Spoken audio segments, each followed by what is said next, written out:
ain't gotta, you know, like, what you think who we should get for this hook? Da-da-da. Now Jay-Z's calling to get you a hook, not just you. You know what I'm saying? Like, the flow was just incredible. What's your fondest memory with working with Jay-Z? Is there a moment that you just like, you will never forget this moment? Oh man, there's so many. I don't have one fondest moment, man. It's just him as an individual. Like, just a thorough dude. Like, and there's no other way I could put it. He's the most thorough dude I ever met. I've never met a genius that is not throwed off. Most geniuses are really throwed off, and he's the most normal genius I ever met. Listen, yeah, like my encounter with Jay-Z has always been 100 because I was working at Payday Records when they put out In My Lifetime. Mm-hmm.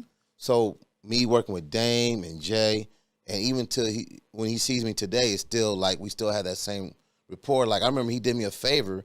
He pulled up to a power. I had him. He said he would agree to do a Powerhouse show at Power 106, just because I called him. And he was like, "Oh, you need to talk to them. He's got to my team. I'll make it happen. What's the budget? Whatever the budget was, I ain't gonna say it, but he made it work. He didn't have to. And the only thing he asked for, hey, Fuzz, I can't headline the tour. I got to jump on a flight to go interview with Oprah Winfrey. And so this is around that time. So, like, anytime first of all, I've never, like I said this before, I emailed Jay, he hit me back.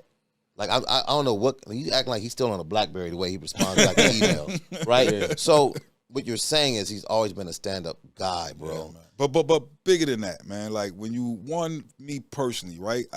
Another thing Chucky taught me was how to work for people my own age. It was a huge, what did it mean by that? Like, Chucky's the boss. Mm-hmm. We relatively the same age. A lot of black men have a problem with that. So it trained me to be like, yo, this is Chucky's thing. I'm here as a support for him.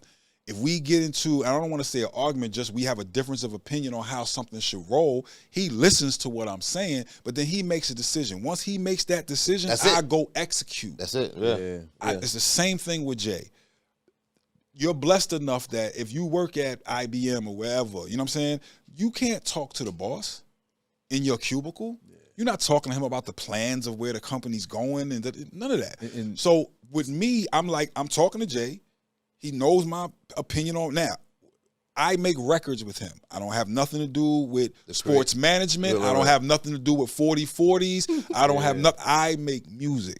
So that's what that's thing is. That's it. You know what I'm saying? That's my lane. But for you to understand that is very key, because sometimes when people work with their boss, they see the flaws, right? You can see what's wrong, and you forget that that's the boss. And when it's somebody that's your friend. Yeah. So the same way I just described the way it went with Chucky, that was a training ground for Jay. The same way. I give Jay my opinion. Jay take into account a couple people's opinion. He make a decision. Yep. I go execute. Yeah. That's the way it's got to roll. That's soldiering. Yeah. You see what I'm saying? That's really the idea of soldiering. So that lesson I learned from Chucky of sometimes we can't do that for people our own age or even more people younger than us. So as we, and it's not always just them being your boss, it's as we mature and we get older, you know what I'm saying? And I'm closing in on 50. It's like an 18-year-old is going to look at you like, what have you done in your life? You know what I'm saying? If you 50 years old and you still on the block trying to hand to hand, they looking at you like, yo, you didn't get all this since the 80s you've been out here doing this. You ain't by a barbershop